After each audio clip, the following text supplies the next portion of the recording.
오늘 우리가 함께 읽은 이 본문의 말씀은 느헤미야서의 마지막 부분의 말씀입니다.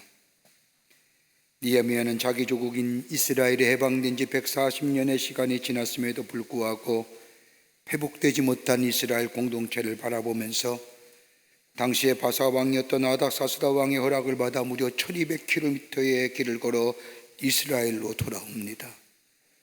그리고 52일 만에 예루살렘 성을 건축하고 12년 동안이나 이스라엘 총독으로 머물며 이스라엘 백성의 삶을 새롭게 변화시켜 나갑니다. 그런데 느헤미야가 바사의 아닥사스다 왕과의 약속 시간이 지나 느헤미야는 본래 자신이 거하던 페르시아로 돌아가게 됩니다. 그러는 몇 년의 시간이 지난 후 오늘 본문의 말씀을 보면 그로부터 며칠 동안이라고 기록되어 있지만 아마도 수년이 지난 다음 다시 이스라엘로 돌아온 이 느헤미야, 하나님의 사명을 잊어버리고 세상과 연합하여 생명 잃어버린 이스라엘 모습에 바라보면서 안타까운 마음을 발견합니다. 성서학자들에 의하면 느헤미야가 바사 즉 페르시아를 떠나 처음 이스라엘로 돌아온 나이가 약 40세 정도 되었을 것이라고 말하며 바사로 돌아갔다가 다시 이스라엘로 돌아왔을 때의 나이가 약 60세 내지 65세 정도가 되었을 것이라고 말합니다. 어떻게 보면 인생의 여러 가지 것들을 정리할 나이가 된 이 느헤미야, 그럼에도 불구하고 느헤미야는 무너져가는 일인 이스라엘의 백성의 모습을 보면서 포기하지 않고 다시금 하나님의 백성으로 쓰임받기 위해 신앙의 개혁운동을 일으킵니다. 우리의 믿음이 어떤 것일까요?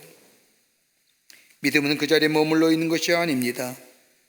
끊임없이 자라가야 하며 자라감에 따라 성숙함이 있어져야 하며 성숙함이 나 자신의 안일함과 이익을 추구하는 것이 아니라 예수님께서 우리에게 가르쳐주신 주의 기도처럼 하나님 나라가 이 땅에 이루어지기 위하여 쓰임받는 그 삶, 그 믿음의 성숙한 모습이라 할 것입니다. 믿음이 성장하고 성숙되어진 믿음, 그래서 하나님의 거룩한 구원의 역사에 쓰임받기 위해서는 어떠한 모습이 되어야 할까요? 옛적 신앙의 모습이 아니라 역동적이며 생명력 있는 신앙의 모습으로 하나님의 거룩한 구원의 역사에 쓰임받는 모습, 그뿐 아니라 이 땅에 살면서 하나님이 주시는 풍요로움을 누리며 사는 신앙의 모습은 어떤 모습일까요?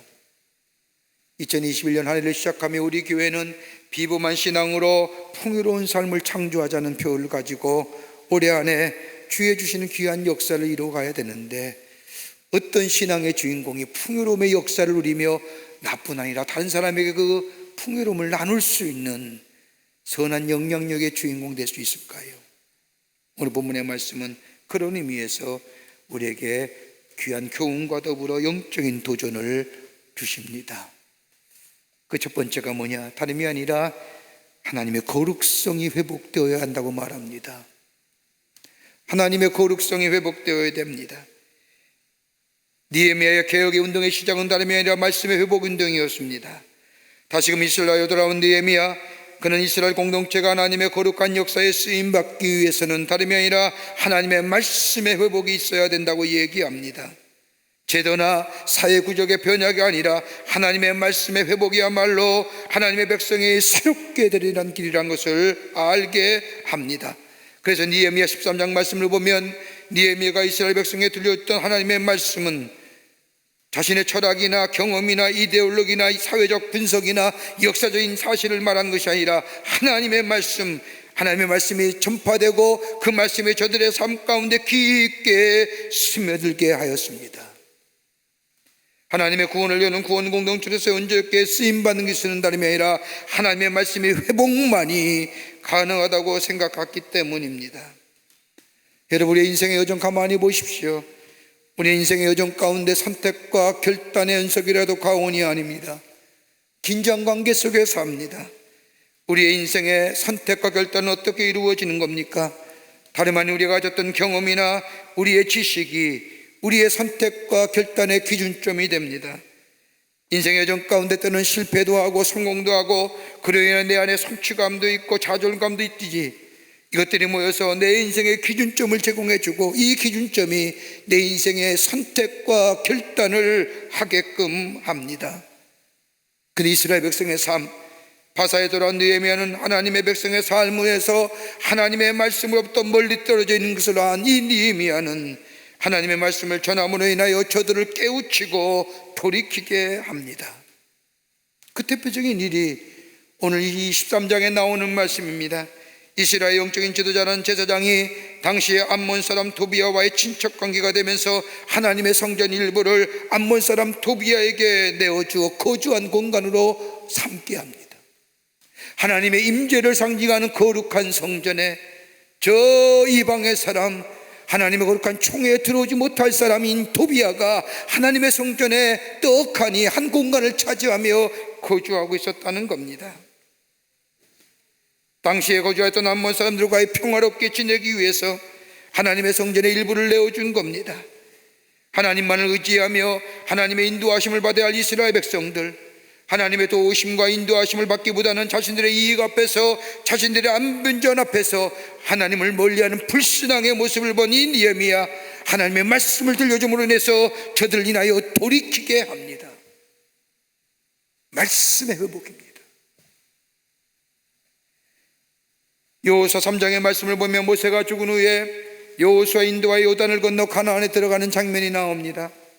전쟁을 치르면서 하나님의 거룩한 역사를 이루었던 여호수아, 전쟁의 전략이나 전술을 세운 것이 아니라 하나님의 말씀대로 살아가고 있는지, 하나님의 말씀이 내 인생의 기준이 되는지 늘 생각하며 늘 기도하며 살았던 사람입니다. 그렇게 모세가 죽은 후에 이스라엘 백성을 이끌고 요단 앞에 도착한 여호수아, 그 엄청난 문제 앞에 이 여호수아는 하나님 앞에 기도합니다. 그때 하나님이 그에게 음성을 들려주지요. 하나님의 언약 깰면 제장이 앞서 건너가고 뒤따라 이스라엘 백성이 가라고 얘기합니다. 그 말 듣는 여호수아는 곧 그 말씀대로 그대로 순종합니다. 언약 깰면 제장이 앞으로 걸어가고 뒤에 백성들이 좀 띄워줘서 뒤따라갑니다. 그리고 요단에 도착하자 하나님의 말씀대로 제사장이 먼저 요단에 발을 담그라는 말씀에 순종합니다. 그렇게 될 때에 그 순종이 요단을 갈라지게 하고 요단을 건너 가나안에 들어가는 놀라운 역사를 경험하게 됩니다. 가나안에 들어가 전쟁을 치르면서도 마찬가지였습니다. 하나님의 거룩한 역사를 이루어갔던 여호와서는 전쟁의 전략이나 전술을 세운 것이 아니라 내가 진정 하나님의 말씀대로 살아가고 있는지, 내 안에 하나님의 말씀이 회복되어 있는지, 하나님의 말씀이 내 인생의 기준이 되고 내 삶의 기준이 되는지를 언제나 돌이켜 생각했다는 겁니다.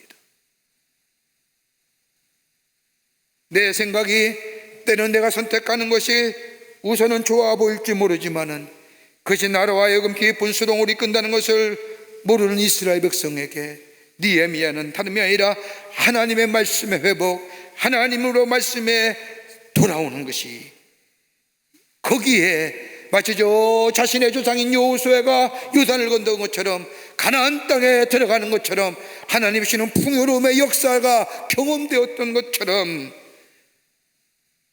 저들 속에 주의 말씀을 들려주었다는 겁니다. 하나님의 거룩한 백성의 삶의 기준점은 다름이 아니라 하나님의 말씀이어야 됩니다. 하나님의 말씀이 우리의 삶 속에 회복되어져야 됩니다. 그럴 때 우리의 삶 속에 의로움이, 거룩함이, 화평함의 역사가 날 뿐만 아니라 이 말씀대로 사는 삶이 거룩성의 회복이고, 그럴 때 우리의 삶 속에 비범함의 신앙을 통한 하나님이 주시는 풍요로움의 역사를 경험하게 됩니다. 말씀이 회복해야 됩니다. 말씀이 들려줘야 됩니다. 두 번째는 거룩성의 회복의 말씀의 회복이라고 한다면 우리 안에 영적인 새로움이 있어줘야 됩니다. 영적 갱신입니다. 하나님의 주신 사명을 잊어버리고 자신의 욕망과 욕심에 젖어 살았던 이스라엘 백성에게 느헤미야는 다름이 아니라 영적인 갱신을 촉구합니다.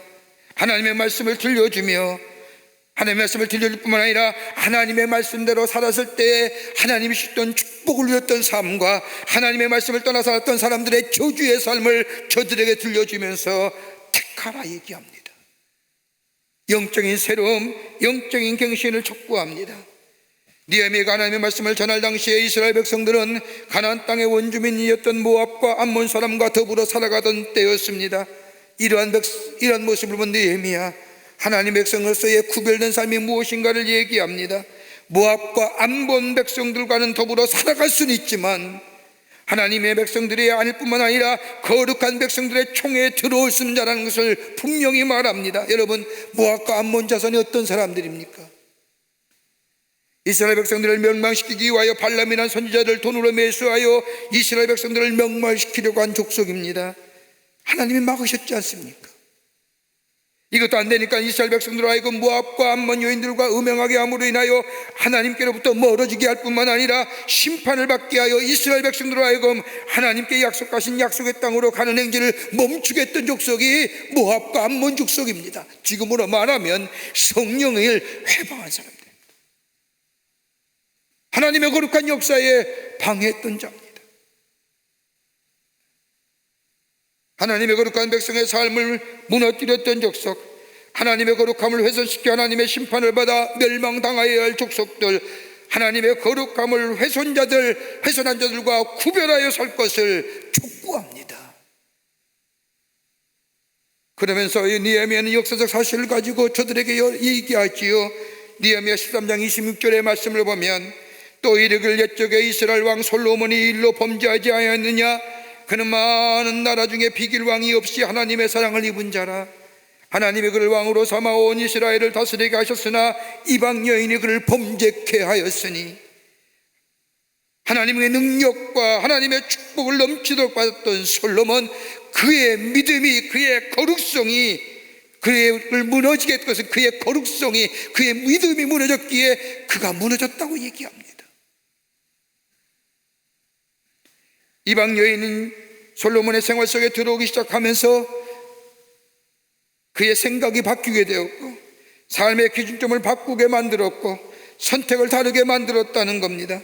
이것이 바로 이스라엘 분열의 시작이었고, 저 북이스라엘은 아수르에게 망해보고 남유다는 바벨론에게 하나도 없이 비참하게 멸망당할 뿐만 아니라 하나님의 임재를 상징하는 예루살렘 성전이 축토화되는 비극의 역사가 어디서 시작했느냐? 이하부 솔로몬의 믿음이 무너지게 될 때에, 거룩함이 무너졌을 때에 하나님의 축복 가운데 세워주실 뿐만 아니라 하나님의 기후에 여기셔서 지혜뿐만 아니라 모든 것을 주시어 가지게 하셨던 이 솔로몬, 자신도 모르는 사이에 자신에게 찾아온 이 죄의 모습들 때문에 무너지고 비참하게 될 뿐만 아니라 더 나아간 나라와 민족이 망해져가는 단초를 놓았던 것, 뭐예요? 하나님의 거룩함이, 영적 갱신이 그 가운데 없었기 때문이라는 겁니다. 우리의 영적인 감각을 깨울 수 있는 길, 영적인 갱신이 일어난 장소가 어딜까요? 교회입니다. 하나님의 성전입니다. 주일에 하나님 전에 나와 예배하면서 선포된 하나님의 말씀, 새벽기도와 수요 예배 그리고 저녁 기도에 나와 하나님의 말씀을 들을 때마다 우리의 영적인 감각이 새롭게 깨어납니다. 우리와 함께 하신다는 사실을 통하여 절망해서 일어나게 하실 뿐만 아니라 죄의 길을도 모르고 가는 우리들에게 그것이 죄이며 죄의 싹은 사망이라는 사실을 일깨워줄 뿐만 아니라 내 안의 것들을 살피게 하시는 것, 어디요? 하나님의 성전에서 들려오는 하나님의 말씀을 들을 때에 가능하게 됩니다. 나를 새롭게 하지요. 하고 싶은 건 많지만 하고 싶은 대로 할 때 우리의 삶이 무너진다는 사실, 우리의 가정 공동체도 나누어지며 내가 속한 공동체가 변질되어져 간다는 이 아픔, 그러나 하나님의 성전에서 예배할 때에, 하나님의 전을 가까이 할 때에 우리 안에 행하셨던 놀라운 일들을 기억하면서 더욱더 하나님의 거룩함이 우리 안에 이루어가게 하는 것, 어디요? 하나님의 성전. 여기에 영적인 각성이 일어나고 영적인 새로움이 일어나며 영적인 갱신이 일어나며, 그리고 거기에 비범한 신앙의 주인공 되는 역사가 일어납니다. 하나님 전 가까이 해야 됩니다. 하나님 전을 찾고 찾아야 됩니다. 하나님 성전에 들어오는 하나님의 말씀이 나를 새롭게 합니다. 영적인 강성이 일어납니다. 그럴 때에 우리의 삶 속에 하나님의 놀라우신 약속하신 풍요로움의 축복이 임합니다. 여러분, 사람의 정체성은 내가 어디에 속해 있느냐에 따라서 그 사람의 정체성이 생겨나는 겁니다. 하나님께 속한 자, 하나님의 성전 안에 거하는 자, 그것이 바로 나의 나됨이 어떠한 사람인가 알게 할 뿐만 아니라 거기에서 들려오는 주의 말씀이 나를 새롭게 하고 깨닫게 하고 변화시키고 하나님의 축복을 받을 만한 삶으로 나를 새롭게 한다는 사실에 느헤미야는 이것을 알았기에 이스라엘 백성에게 하나님의 성전이 수축되고 예배가 회복되는 역사가, 영적 갱신을 촉구했던 것을 보게 됩니다. 매일 새로워지는 건 하나님의 말씀을 들고 하나님 전에서 예배할 때에 우리 안에 매일매일 새로워짐의 역사를 경험하게 됩니다. 세 번째는 느헤미야는 거룩함을 내 백성의 삶으로 회복될 뿐만 아니라 거룩함을 드러내기 위해서는 내 안에 거룩한 행위가 있어야 된다고 얘기합니다. 거룩함을 드러내는 행위가 뒤따라져야 된다는 겁니다. 우리 안에 하나님의 거룩함을 드러내는 행위가 있어야만이 내가 하나님의 백성되온 하나님의 거룩성이 내 안에 있어지게 된다는 겁니다. 페르시아로 돌아온 이 느헤미야, 이스라엘 백성의 삶이 하나님의 거룩한 백성의 삶에서 변질되었던 이스라엘 백성에게 이제는 하나님의 거룩한 공동체다운 백성의 삶, 거룩한 백성으로 살아가려고 하면 거룩한 행위가 있어야 한다고 말합니다. 적극적이고 그리고 능동적으로 하나님의 거룩한 백성의 삶으로 살아가라는 겁니다. 그럴 때에 하나님의 약속이 이루어질 뿐만 아니라 하나님의 구원의 역사가 너희로부터 성취될 것이라고 얘기합니다. 그 첫 번째가 뭐냐? 물질의 거룩함입니다. 물질의 거룩함이란 온전한 11조를 하나님 앞에 드리라는 겁니다. 오늘 느헤미야 13장 12절의 말씀을 보면 이 온 유다가 곡식과 새 포도주와 기름의 11조를 가져다가 곡간에 드림으로, 다시 말한다면 온 백성이 하나님의 성전에서 예배드리기 위해 저들의 물질의 거룩함이 되었는데, 즉 11조를 하나님 앞에 드렸다는 겁니다. 하나님 앞에 11조를 드렸다는 것은 물질의 거룩함이 회복되었다는 겁니다. 여러분, 물질 사용에 있어서의 영적인 기준이 없으면 신앙생활이 변질될 뿐만 아니라 쉽게 무너져 갑니다. 돈을 버는 것도 중요하지만 내게 주어진 물질을 어떻게 하면 가치 있고 의미 있게 사용할 것인가 진지한 고민이 있어야 되는데, 내게 주신 물질을 가치 있고 의미 있게 사용하기 위해서는 내 안에 영적인 기준이 있어야 합니다. 여러분, 물질이야말로 나도 모르는 사이에 나를 무너뜨리는 무섭고 두려운 존재임을 알아야 됩니다. 물질의 존재가 우리에게 얼마나 큰 존재인지 여러분 가만히 보십시오. 우리의 모든 일상의 삶 다 물질의 위주로 돌아갑니다. 그러게 우리 주님은 누가복음 16장 13절의 말씀을 보면 하나님과 물질을 겸하여 섬길 수 없느니라고 말씀하면서도 물질이 나로 하여금 넘어지지 않도록 적극적이고 긍정적이고 능동적인 대처 방법은 물질의 사용의 우선순위를 정하라는 겁니다. 그 첫 번째가 뭐냐? 11조입니다. 여러분, 11조를 온전히 드린다는 것 쉬운 일이 아닙니다. 여러분, 어떤 사람이 11조를 드릴 수 있을까요? 11조를 드릴 수 있는 믿음의 사람들은 하나님으로부터 모든 것이 왔다는 것을 고백하는 사람만이 11조를 드릴 수 있습니다. 모든 것이 하나님으로부터 왔다는 것을 무의식적으로 잠재적으로 하는 것이 아니라 온전한 11조를 드림으로 우리의 의식과 생각은 이 모든 것이 내 것이 아니라 내 능력으로 얻어진 것이 아니라 하나님으로부터 왔다는 사실을 고백하는 행위, 하나님이 주신 것 입술로만 고백하는 것이 아니라 적극적으로 드러내는 거룩한 행위가 우리 가운데 있게 될 때에 여기에 우리의 거룩함과 더불어 거룩한 행실을 통하여 하나님의 약속하신 것을 누리며 사는 복된 인생의 걸음이 되는 겁니다.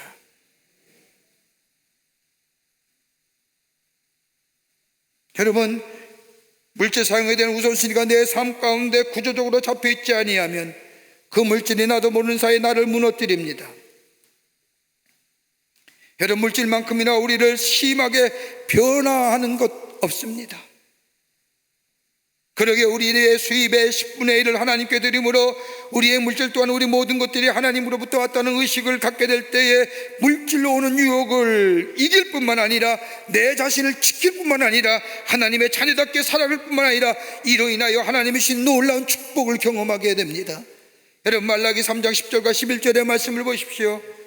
물질의 거룩함을 통하여 주시는 하나님의 놀라운 축복이 기록되어 있습니다. 만군의 여호와가 이르노라, 너희의 온전한 11조를 창고에 들여 나의 집에 양식이 있게 하고 그것으로 나를 시험하여 내가 하늘 문을 열고 너희에게 복을 쌓을 곳에 없도록 굳지 아니하나 보라. 만군의 여호와가 이르노라, 내가 너희를 위하여 메뚜기를 금하여 너희 토지 소산을 먹어 없애지 못하게 하며 너의 밭에 포도나무 열매가 기한전에 떨어지지 않게 하리라고 했습니다. 물질의 거룩함이 우리에게 영적인 새로움을 가져다 줍니다. 여러분, 11조 생활하는 분들의 고백을 들어보면 하나님의 말씀에 순종하여 11조적 물질의 거룩함을 구별하여 하나님께 드리지만 나중에 보면 그 물질의 거룩함이 10의 1조가 나의 삶을 지키고 있더라는 거예요.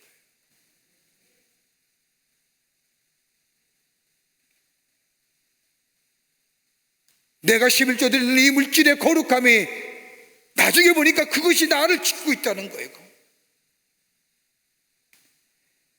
이 11조가 없었더라면, 하나님이 내게 주셨다는 의식이 내게 없었더라면 나는 이 물질 내 마음대로 사용했을 것이고, 그럼에도 불구하고 내가 이 물질의 거룩함이 내 안에 있게 될 때에 오늘 나의 생활과 나의 삶을 지키는 삶의 구조가 되었다는 사실. 거룩한 백성은 물질의 거룩함이 우리 안에 있어야 됩니다. 시골에 살던 16살 나이 된 어떤 소년이 가슴에 큰 꿈을 안고 뉴욕으로 올라왔습니다. 그는 뉴욕의 저 롱아일랜드 아일랜드의 바닷가를 거닐다가 한 전도인을 만나 복음을 듣게 됩니다. 그 전도하는 사람이 이 소년에게 예수 그리스도의 복음을 전하면서 가치 있는 인생, 하나밖에 없는 인생이 의미 있게 사는 길을 가르쳐 줄 뿐만 아니라 풍성한 축복을 누리는 길을 이 소년에게 가르쳐 줍니다. 그리고 헤어질 쯤에 얘기합니다. 얘야, 너는 무슨 재주가 있니? 그러자 이 소년이 대답하기를, 저는 시골에서 아버지와 함께 비누와 양초를 만들었던 경험이 있습니다.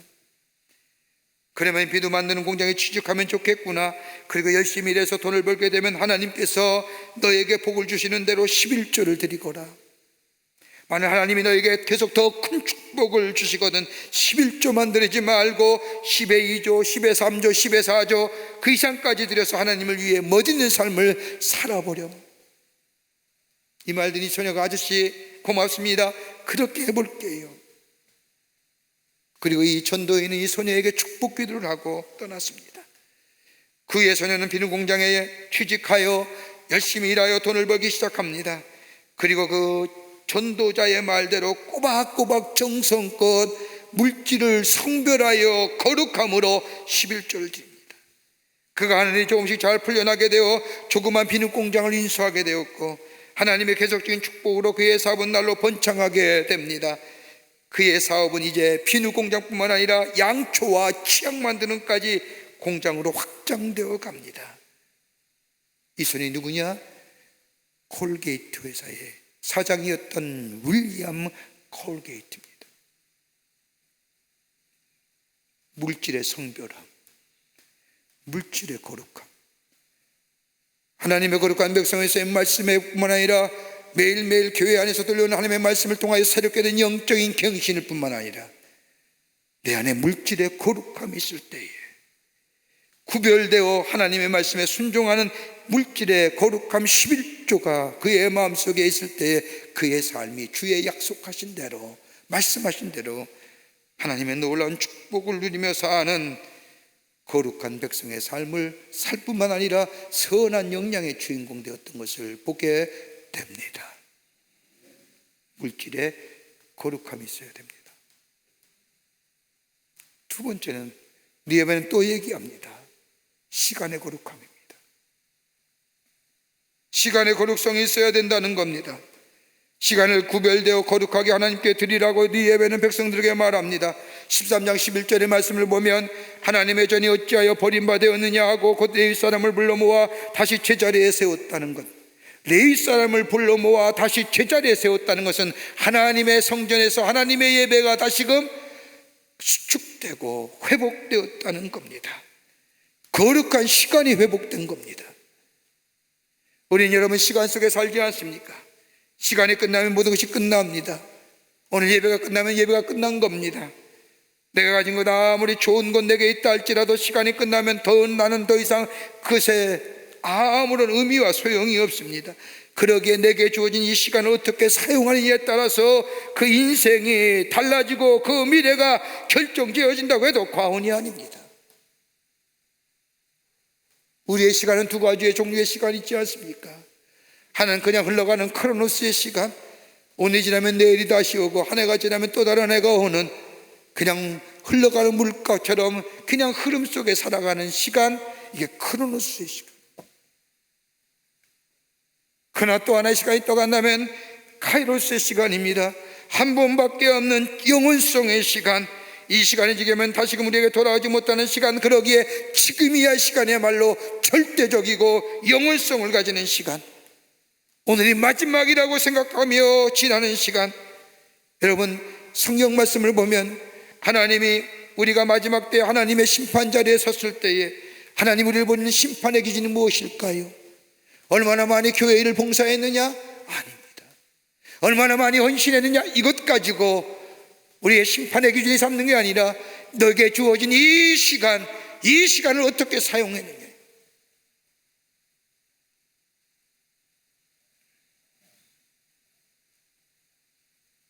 이 시간의 거룩성의 문제, 우리의 주어진 이 시간을 어떻게 보낼 것인가 대하여 적극적이고 구체적인 것에 대하여 느헤미야는 이스라엘 백성에게 말합니다. 그것이 뭐예요? 주일을, 안식일을 거룩하게 지키라는 거예요.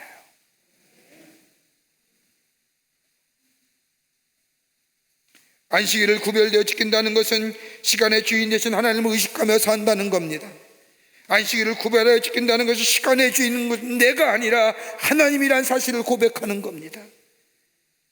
하나님께 예배함을 인하여 시간의 주인은 내가 아니라 하나님이실 고백할 뿐만 아니라 그 시간은, 그 고백의 시간은 영원성이요, 그 시간은 절대적인 시간이요, 그 시간은 카이로스의 시간이 되는 겁니다.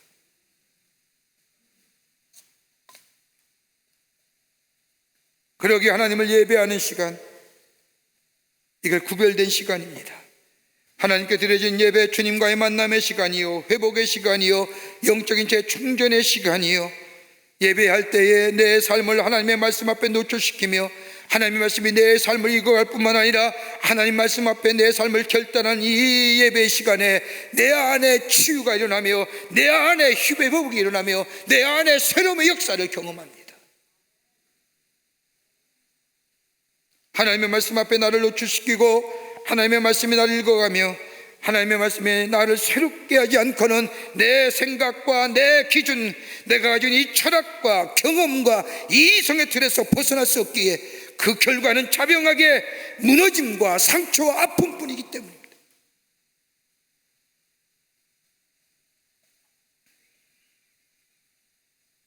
시간의 구별됨이, 즉 하나님 앞에 예배하며 사는 사람에는 영적인 충만과 더불어 영적인 능력이 있을 뿐만 아니라 세상과 구별되게 하시고 우리에게 파도처럼 밀려오는 세상의 것들로 보호해 주실 뿐만 아니라 내 안에 있던 것을 변화시켜 내 인생, 내 삶의 태도를 바꾸어 줍니다.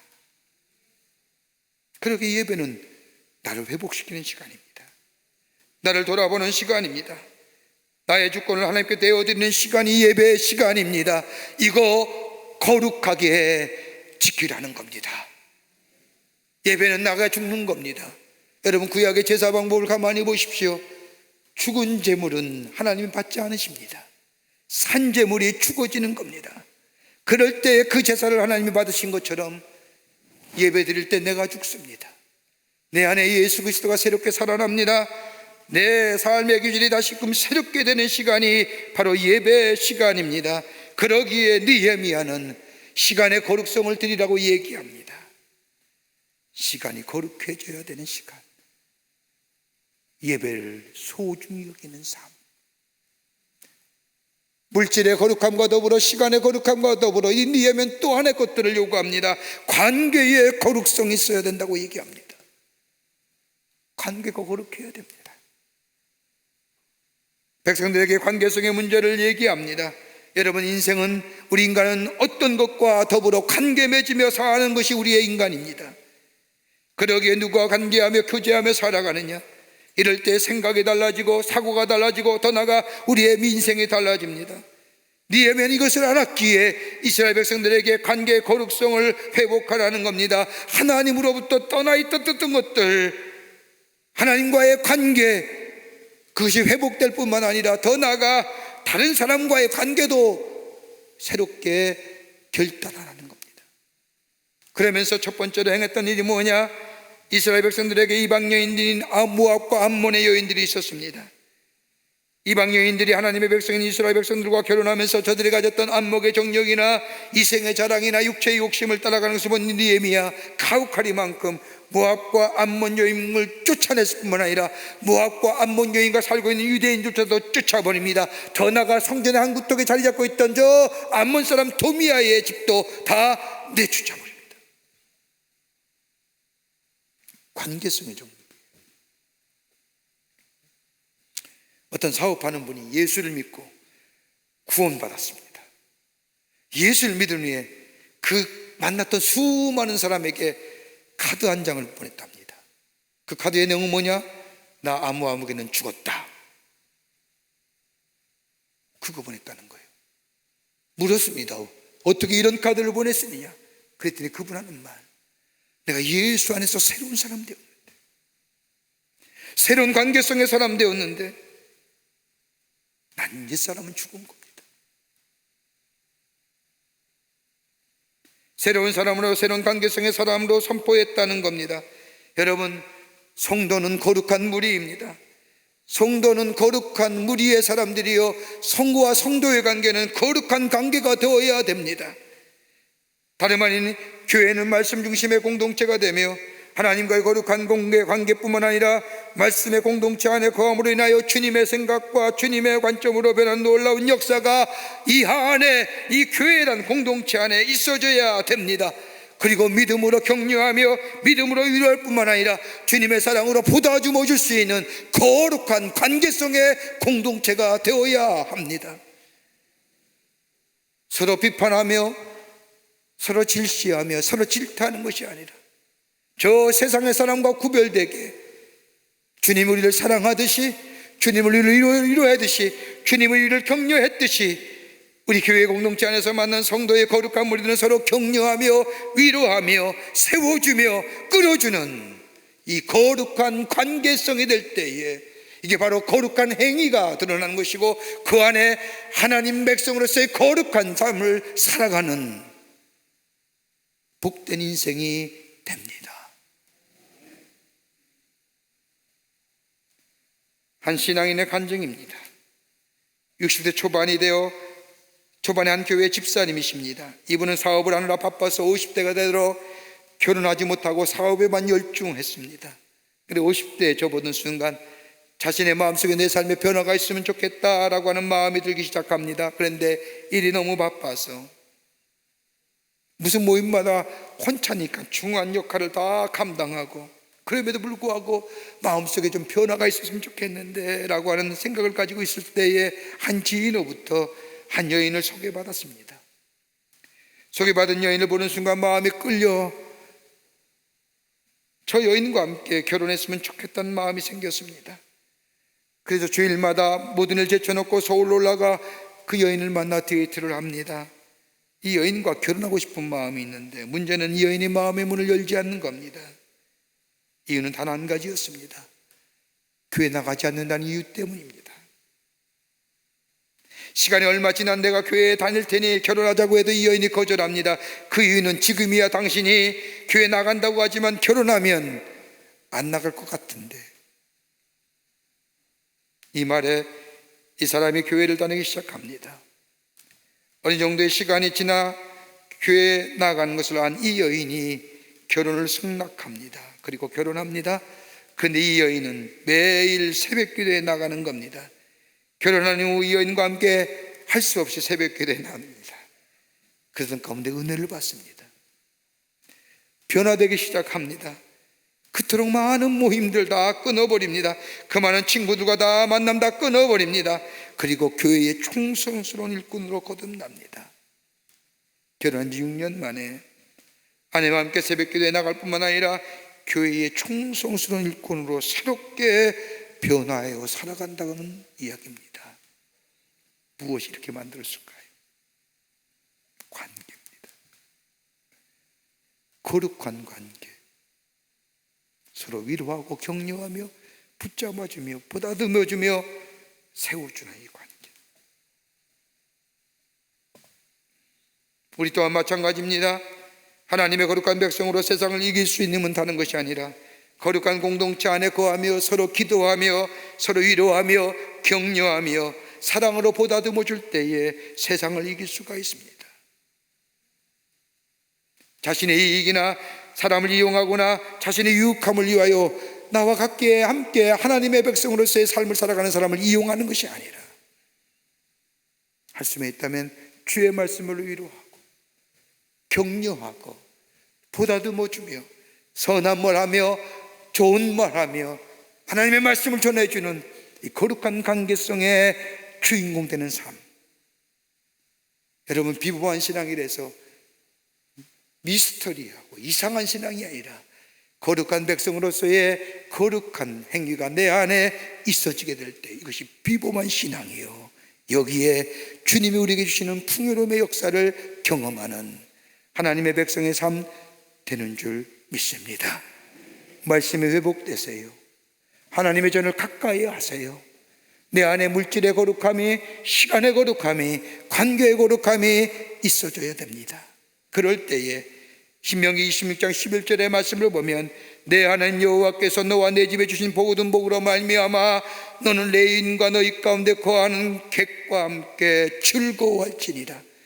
나만 하나님의 축복을 누리는 것이 아니라 나와 함께하는 저 객과 함께, 다른 말로 말하면 모든 사람이 함께 즐거워하는 놀라운 주의 약속의 성취가 우리 가운데 이루어지게 됩니다.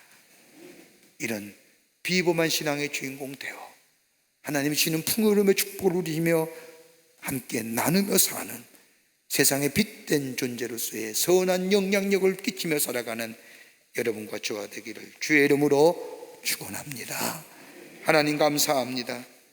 저희를 주께서 사랑해 주시고 하나님의 자녀 삼으심에 참으로 감사합니다.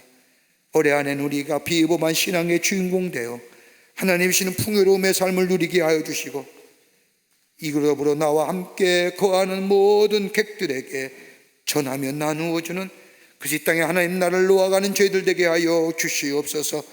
거룩함이 내 안에 거룩성이 회복되게 하시고 매일매일 새로운 영적인 갱신이 있어지게 하여 주시며 그 구체적인 행위로 물질의 거룩함이, 관계의 거룩함이, 시간의 거룩함이 있게 하여 주셔서 하나님이 주시는 풍요로움의 역사를 누리며 사는 저희들 되게 하여 주시옵소서. 성령이 도우실 줄 믿으며 예수님의 이름으로 기도하옵나이다. 아멘.